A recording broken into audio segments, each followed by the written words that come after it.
क्योंकि उससे तो लौटना ही था। वक्त के पन्नों से, इतिहास की कहानी से वो लौट आया है।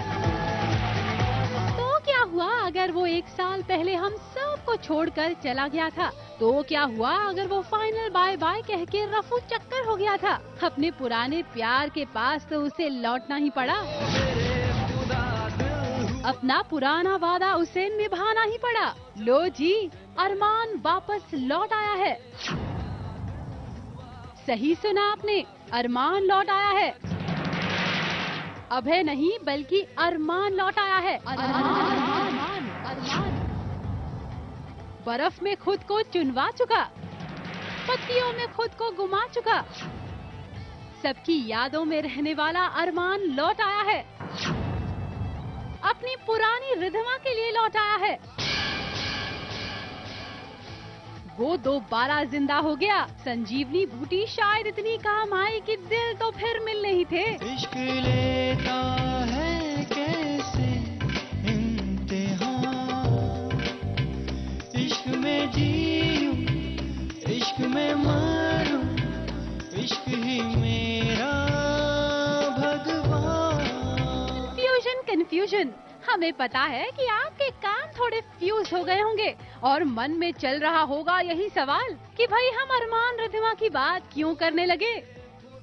अब किसी संत महात्मा ने कहा है ना, बात निकली है तो दूर तलक जाएगी। लीड के बाद पिया बस एक ही सवाल पूछती है, ये शख्स कौन है जो उसे बार बार नजर आता है? तो सही बात को छुपाने के लिए और ध्यान को थोड़ा सा डाइवर्ट करने के लिए उसे किसी ने कह दिया, ये अरमान है। अरमान, वही अरमान जिसे पिया का ओल्ड कनेक्शन है। अरे भूल गए क्या? हमारी पिया एक्स मिस रिधिमा जो रह चुकी हैं, अरमान की रिधिमा, रिमेम्बर? इश्क लेता है कैसे इम्तिहान।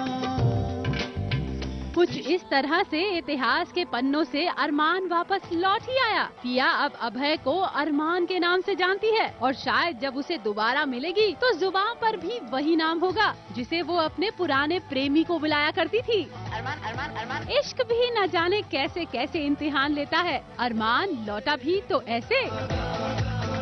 बर्फ में खुद को चुनवा चुका अभय कैसे लौटा, जरा देखिए तो सही।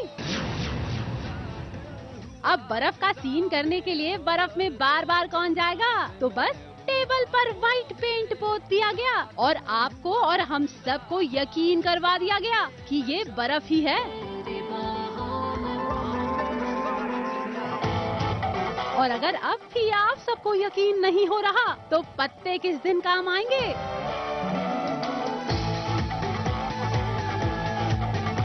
वैसे मानना पड़ेगा अभय, बर्फ में 1 साल तक पड़े पड़े आप काफी हैंडसम हो गए हैं। बस अगली बार पिया आपको अरमान बुलाए तो चौंकिएगा मत। इश्क लेता है निशिमा जेटली, स्टार न्यूज़, मुंबई। इम्तिहान।